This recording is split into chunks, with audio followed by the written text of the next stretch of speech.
Hello everyone, welcome back. So next quantum number is very important quantum number.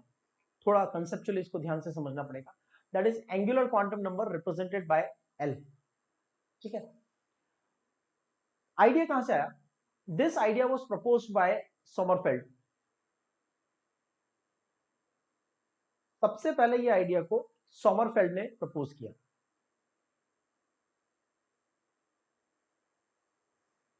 क्या idea propose किया Sommerfeld ने कि कोई भी जो शेल होता है, कोई भी जो एनर्जी लेवल होता है, उसमें कुछ सब एनर्जी लेवल्स भी होते हैं.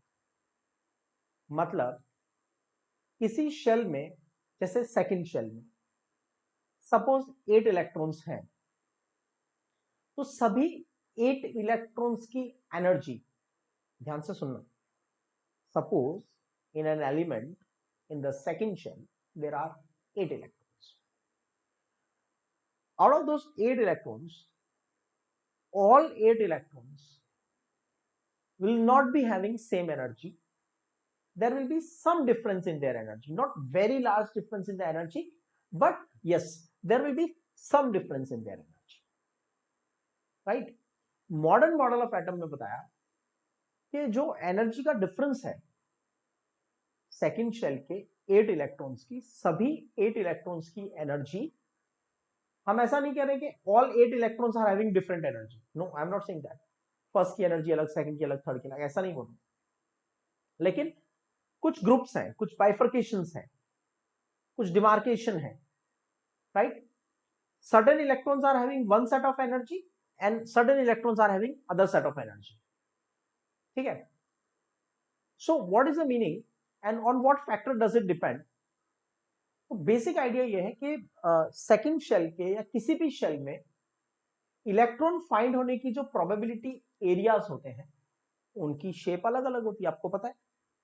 ठीक है. एस की जो प्रोबेबिलिटी एरिया होता है, उसकी शेप क्या होती है? स्फेरिकल. जो डंबल शेप प्रोबेबिलिटी एरिया होता है, उसको क्या बोलते हैं? P sub shell. Double dumbbell shape जो प्रोबेबिलिटी एरिया होता है, उसको क्या बोलते हैं? D sub shell.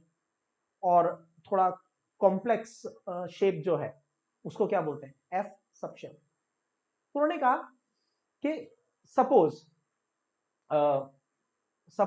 Electrons fourth shell में है. सपोज इलेक्ट्रॉन कौन सी शेल में है? फोर्थ शेल में. इलेक्ट्रॉन फोर्थ शेल में है और कुछ इलेक्ट्रॉन 4 का स्फेरिकल सब शेल में है. लिसन, दोबारा समझो. Electrons, there are electrons in the fourth sub shell, fourth shell. तो आइडिया ये है कि फोर्थ शेल में कितने इलेक्ट्रॉन्स आ सकते हैं? 32. राइट? 2 into 4 square. तो एंगुलर क्वांटम नंबर के थ्रू हम ये बता रहे हैं कि जो 32 इलेक्ट्रॉन्स हैं, उन सभी 32 इलेक्ट्रॉन्स की एनर्जी सेम नहीं होगी. वो एनर्जी किस पे डिपेंड करेगी? वो एनर्जी डिपेंड करेगी शेप ऑफ प्रोबेबिलिटी एरिया पे. शेप ऑफ प्रोबेबिलिटी एरिया पे. जैसे फोर्थ शेल में spherical probability area, fourth shell का dumbbell probability area, fourth shell का double dumbbell probability area, fourth shell का कॉम्प्लेक्स प्रोबेबिलिटी एरिया. अब ये 32 इलेक्ट्रॉन्स में से a few electrons are there in 4s, यानी फोर्थ शेल में है लेकिन स्फेरिकल प्रोबेबिलिटी एरिया में. फोर्थ शेल में है लेकिन डंबल शेप प्रोबेबिलिटी एरिया में. फोर्थ शेल में है लेकिन डंबल शेप प्रोबेबिलिटी एरिया में है. फोर्थ शेल में है लेकिन कॉम्प्लेक्स शेप प्रोबेबिलिटी एरिया में है. तो जो इलेक्ट्रॉन 4s में होगा और जो 4p में होगा, इनकी एनर्जी सेम नहीं होगी.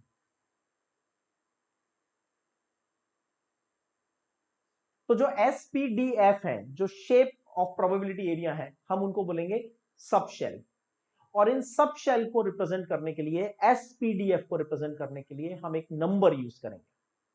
राइट? जैसे KLMN शेल को रिप्रेजेंट करने के लिए नंबर यूज किया था 1 2 3 4, वैसे ही सब शेल्स को रिप्रेजेंट करने के लिए भी नंबर यूज करेंगे, एसपीडीएफ को रिप्रेजेंट करने के लिए भी नंबर यूज करेंगे, उसे कहेंगे angular quantum number. So what does the angular quantum number represent? Angular quantum number L सबसे पहले ये आपको बताता है शेल शेप ऑफ सबशेल। जैसे स्फेरिकल सबशेल को हम क्या बोलते हैं? एस। तो इसका एंगुलर क्वांटम नंबर हमने दिया 0।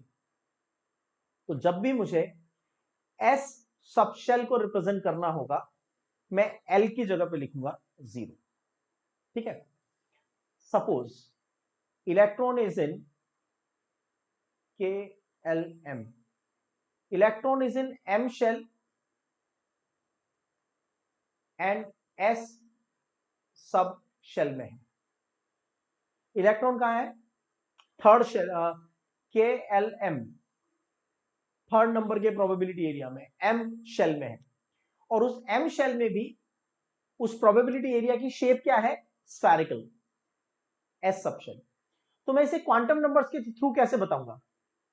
तो के एल एम यानी प्रिंसिपल क्वांटम नंबर 1 2 3 3 सब शेल।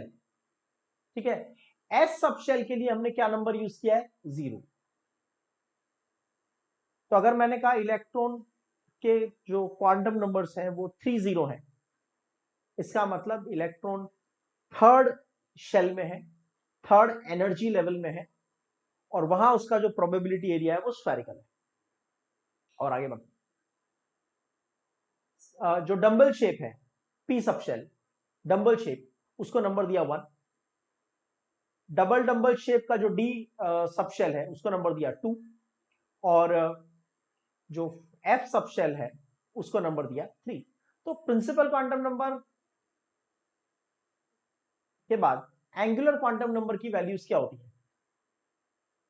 हमारे पास सब शेल के बहुत सारे टाइप हो सकते हैं, लेकिन हमें रिक्वायर्ड कितने हैं? 4। तो सब शेल हमारे पास कौन सी है? Spherical, dumbbell, double dumbbell, complex. तो इनके लिए एंगुलर क्वांटम नंबर कितना होगा? 0 1 2 3। That's it. चाहो तो 4 भी बना सकते हो, F G H, that's not required. Number आगे बढ़ाते जाओ। तो हम जो हमारे सिलेबस में प्रिंसिपल एंगुलर क्वांटम नंबर की वैल्यूज यूज करेंगे वो कौन सी यूज करेंगे? 0 1 2 3। अगर एंगुलर क्वांटम नंबर की जगह 0 लिखा है मतलब एस सब शेल, 1 लिखा है पी सब शेल, 2 लिखा है डी सब शेल, 3 लिखा है एफ सब शेल। ठीक है। तो this is one thing you need to remember. ये हमने वैल्यूज असाइन कर दी है। ठीक है। नाउ एक बहुत इंपॉर्टेंट पॉइंट है जो मैं अभी तक के अपने डिस्कशन में थोड़ा अवॉइड कर रहा था, and I was just trying to avoid कि मैं उस चीज को अभी यूज नहीं करता। Now I want to come on it. First shell के अंदर क्या सभी तरह के प्रोबेबिलिटी एरिया प्रेजेंट होंगे? 1s, 1p, 1d, 1f। जो फर्स्ट लेवल का प्रोबेबिलिटी एरिया है, न्यूक्लियस के जस्ट पास वाला जो प्रोबेबिलिटी एरिया है, उसकी शेप में क्या क्या पॉसिबिलिटीज है? Can it have spherical shape, dumbbell shape, double dumbbell shape, as well as complex shape? No. That's the point we want to discuss. In any given shell, number of subshells depend upon principal quantum number. ध्यान से देखो, what I'm saying is, in a given shell,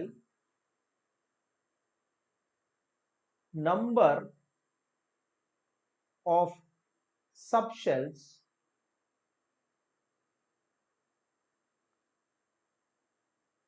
depends upon principal quantum number. In other words, angular quantum number depends on principal quantum number. Subshell का मतलब क्या है? Angular quantum number. और shell का मतलब क्या है? Principal quantum number.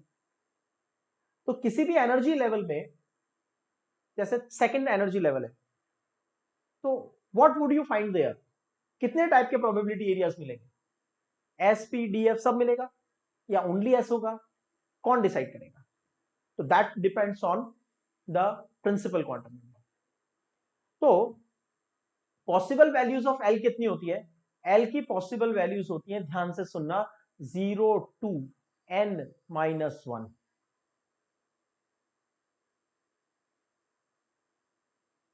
Let's say मैं फोर्थ शेल से स्टार्ट करता हूं, तो 0 टू 4-1। 0 टू 4-1 का मतलब क्या हुआ? 0 टू 3, 3 नहीं, 0 टू 3। तो 0, 1, 2, 3। अगर थर्ड शेल है, प्रिंसिपल क्वांटम नंबर 3 है, थर्ड शेल है, के एल एम एन,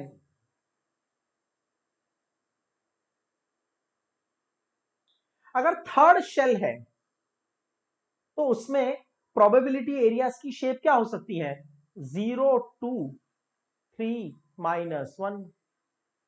0 टू 3-1 का मतलब क्या हुआ? 2 नहीं, क्या हुआ? 0 टू 2। 0 टू 2 का मतलब हुआ 0, 1, 2।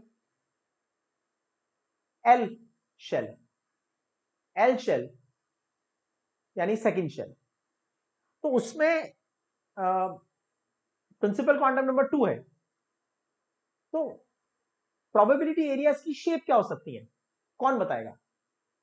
एंगुलर क्वांटम नंबर बताएगा, एल बताएगा। Angular quantum number small L बताएगा। स्मॉल एल कैसे बताएगा? 0 टू 2-1।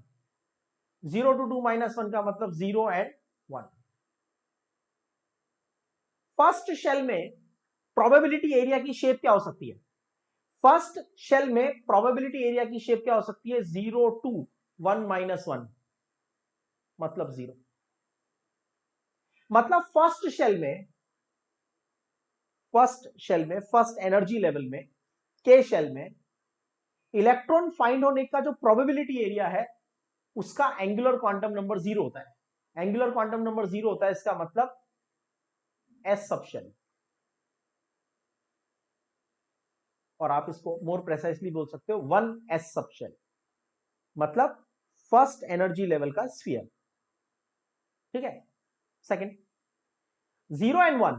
0 का मतलब स्फेरिकल और 1 का मतलब dumbbell.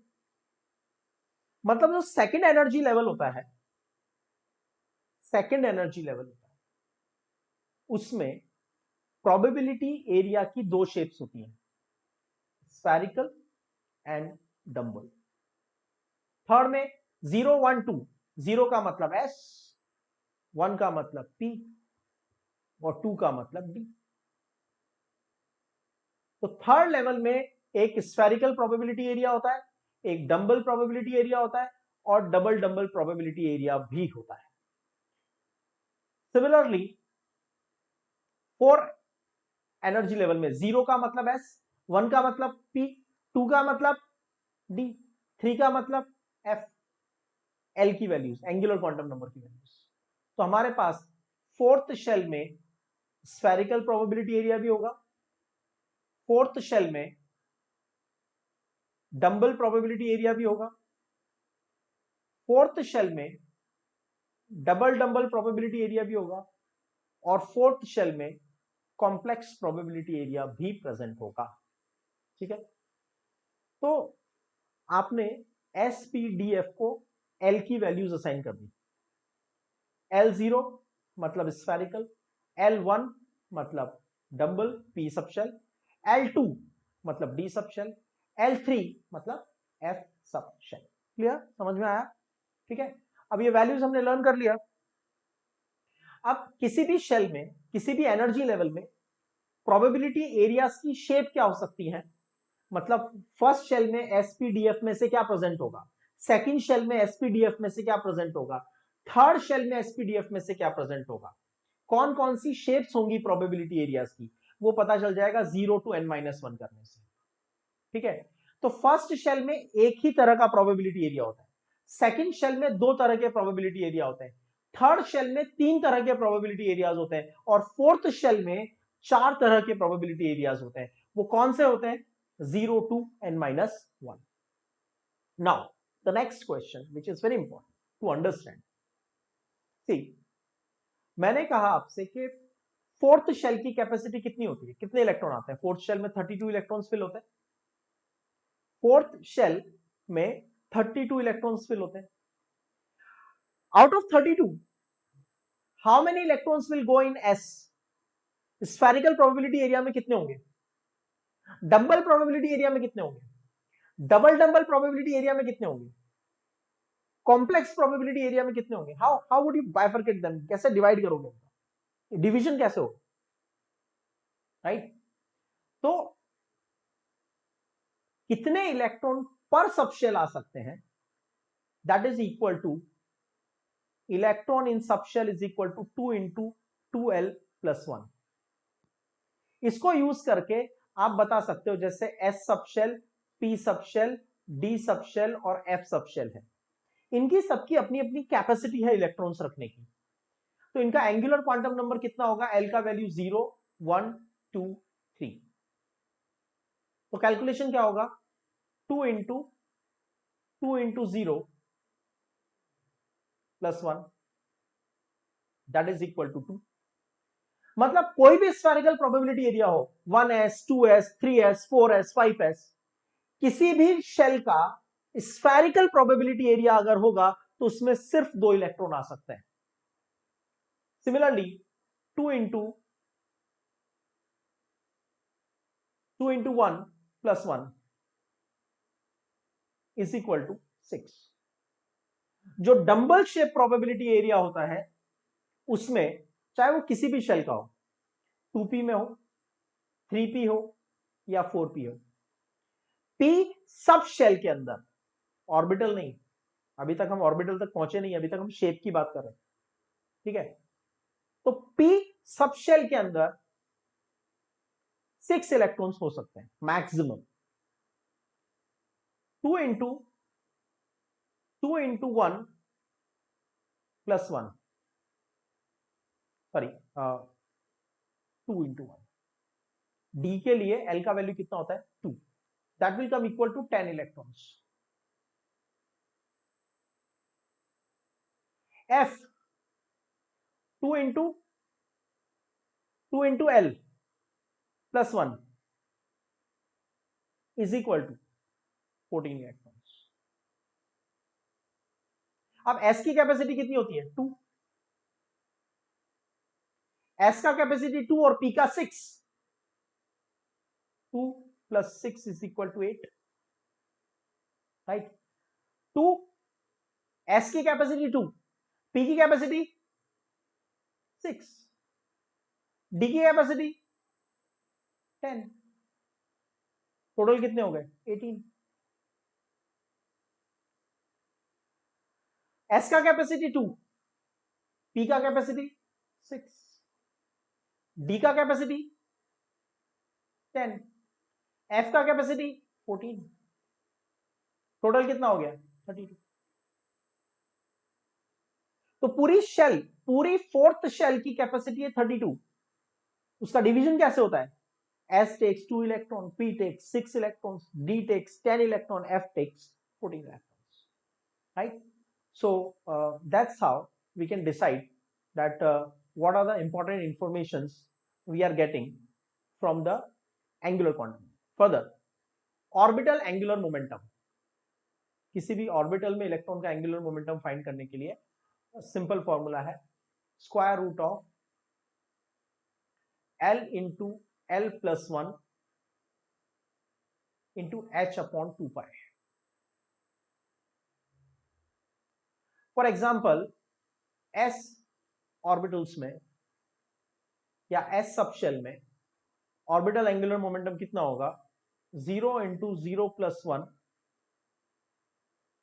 Square root into h/2π। Orbital angular momentum हो जाएगा 0। पी के लिए कितना होगा, पी सब शेल के लिए तो square root of 1 into 1 plus 1 into H upon 2 pi. Penetration power हमारे पास है S sub shell, P sub shell, D sub shell and F sub shell. Penetration power का मतलब है attraction for the nucleus, right. अगर ऐसा practically possible नहीं है, but if we imagine that one electron is in the 4s, one electron is in 4p, one electron is in 4d, one electron is in 4f, सबको एक एक electron दे दिया, ठीक है, प्रैक्टिकली पॉसिबल नहीं। तो सबसे ज्यादा अट्रैक्शन किसमें होगा, एस वाले इलेक्ट्रॉन में होगा, और सबसे कम अट्रैक्शन किसमें होगा, एफ में। तो penetration power is S P D F. Penetration power is nothing but attraction of a subshell towards nucleus. तो एस सबशेल का अट्रैक्शन सबसे ज्यादा होता है, पी सबशेल का अट्रैक्शन उससे कम होता है। In the same shell, in the same shell, ऐसा मत करना कि सेकंड शेल का डंबल ले लो, सेकंड शेल का डंबल और सिक्स्थ शेल का स्फीयर और फिर कहो कि इसकी पेनिट्रेशन पावर ज्यादा है। No, don't do that. Principal quantum number same रखो। प्रिंसिपल क्वांटम नंबर जैसे मैंने कहा फोर्थ शेल, तो 4s 4p 4d 4f। 4s fourth का स्फेरिकल प्रोबेबिलिटी एरिया में अट्रैक्शन सबसे ज्यादा होगा, फोर्थ के डंबल शेप प्रोबेबिलिटी एरिया में अट्रैक्शन थोड़ा कम होगा, फोर्थ के double dumbbell shape probability area में अट्रैक्शन थोड़ा और कम होगा। That's the energy. Energy, order of energy के दो पार्ट है। Number one, for same shell, shell same है, 4s 4p 4d 4f। Many times I told you, energy is inversely proportional to attraction। तो S में attraction सबसे ज्यादा है, penetration power सबसे ज्यादा है, मतलब अट्रैक्शन सबसे ज्यादा है, तो 4s के इलेक्ट्रॉन की एनर्जी सबसे कम होगी, 4p 4d 4f। अगर शेल सेम है तो spdf, sphere, dumbbell, double dumbbell और कॉम्प्लेक्स शेप में जैसे जैसे जाते हैं इलेक्ट्रॉन की एनर्जी बढ़ने लगती है। Second condition, for same subshell, मतलब 1s 2s 3s 4s 5s 6s। अब सबशेल सेम है, सबशेल कौन सी है, s, या फिर ले लो 2p 3p 4p, 1p मत ले लेना। क्यों नहीं लेना, अभी देखा था 1 के अंदर l की वैल्यू कितनी होती है, 0। फर्स्ट प्रोबेबिलिटी एरिया में एल एंगुलर क्वांटम नंबर की वैल्यू कितनी होती है, 0। 0 का मतलब क्या हुआ, स्फीयर। तो 2s 2p 2p 3p 4p 5p, subshell same है, shape of probability area same है, dumbbell dumbbell dumbbell dumbbell, sphere sphere sphere sphere, लेकिन प्रिंसिपल क्वांटम नंबर बढ़ रहा है। तो ऑब्वियसली हमें पता है प्रिंसिपल क्वांटम नंबर बढ़ता है मतलब डिस्टेंस बढ़ती है, और डिस्टेंस बढ़ेगी तो क्या होगा, एनर्जी विल इंक्रीज। डिस्टेंस बढ़ेगी तो क्या होगा, अट्रैक्शन कम हो जाएगा।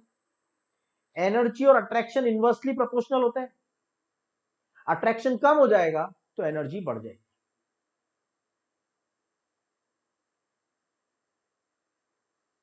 Third condition, third condition is L भी चेंज हो रहा है। यहां पे मैंने क्या किया था, एल चेंज हो रहा है, 0 1 2 3, एन सेम है, प्रिंसिपल क्वांटम नंबर सेम है, तो यहां पे क्या है, एन सेम, एल डिफरेंट। यहां क्या किया, एल सेम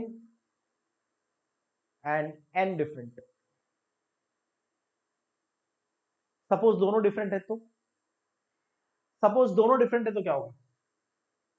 तो हम एनर्जी लेवल डिस्कशन उसका थोड़ी देर बाद करेंगे, ठीक है? अभी नहीं, अभी हमने दो कंडीशंस एनर्जी लेवल के डिस्कस किए। सो एंगुलर क्वांटम नंबर बहुत ज्यादा इंपॉर्टेंट है, it gives you a lot of very important information. और एंगुलर क्वांटम नंबर के बारे में सबसे पहले तो आपको दिमाग में फिट कर लेना है कि अगर एल का वैल्यू 0 है, 1 है, 2 है या 3 है, ये चार ही वैल्यू आप मोस्ट फ्रिक्वेंटली यूज करोगे एल की, तो हमेशा याद रखना सबशेल कौन सी होगी? Sphere, dumbbell, double dumbbell, complex. ये सबसे इंपॉर्टेंट पॉइंट है जो आपको याद रखना है। फिलिंग कैपेसिटी कितनी होगी? 2, 6, 10 एंड 14। प्रीवियस स्लाइड में हमने यहां पे कैलकुलेट किया था। एंगुलर क्वांटम नंबर की वैल्यूज क्या होंगी? एंगुलर क्वांटम नंबर की इंडिविजुअली इंडिपेंडेंट कोई वैल्यूज नहीं होती है। एंगुलर क्वांटम नंबर की वैल्यूज प्रिंसिपल क्वांटम नंबर पर डिपेंड करती है। मतलब किसी भी शेल में, किसी भी एनर्जी लेवल में जो प्रोबेबिलिटी एरिया बनेगा उसकी शेप क्या होगी, ये उस शेल पे डिपेंड करेगा। फर्स्ट शेल में 0, सेकेंड शेल में 0, 1, थर्ड शेल में 0, 1, 2, फोर्थ शेल में 0, 1, 2, 3, राइट? आगे जाओगे तो क्या होगा? पढ़ जाओ, 0, 1, 2, 3, 4, फिर क्या होगा? 0, 1, 2, 3, 4, 5। पर हम उन्हें कभी असाइन नहीं करेंगे। क्यों नहीं करेंगे? क्योंकि इतने एलिमेंट्स, इतने इलेक्ट्रॉन्स हमारे पास नहीं है। तो 5 में अगर मुझसे कोई पूछेगा कितने सबशेल्स हैं, तो आई मोस्टली से 5s, 5p, 5d, 5f। कितने हो सकते हैं? 5 हो सकते हैं, s, p, d, f, g। But would you ever use g? G subshell को हम कभी यूज नहीं करेंगे, लेकिन पॉसिबल तो है। अभी तक हमारे पास इतने एलिमेंट्स, इतने इलेक्ट्रॉन्स नहीं है that we need a new subshell. हमारा इन 4 सबशेल में काम चल जाता है, ठीक है? तो this very very important angular quantum number, you should understand it very clearly. इसका एक एक जो पॉइंट है, जैसे ये पॉइंट है फिलिंग कैपेसिटी, इसके बिना हमारा काम ही नहीं चल सकता। हम इलेक्ट्रॉन्स को अरेंज ही नहीं कर सकते। तो रिमेंबर, याद रखो, एस की कैपेसिटी कितनी होती है? 2, पी की 6, डी की 10, एफ की 14। सिंपल।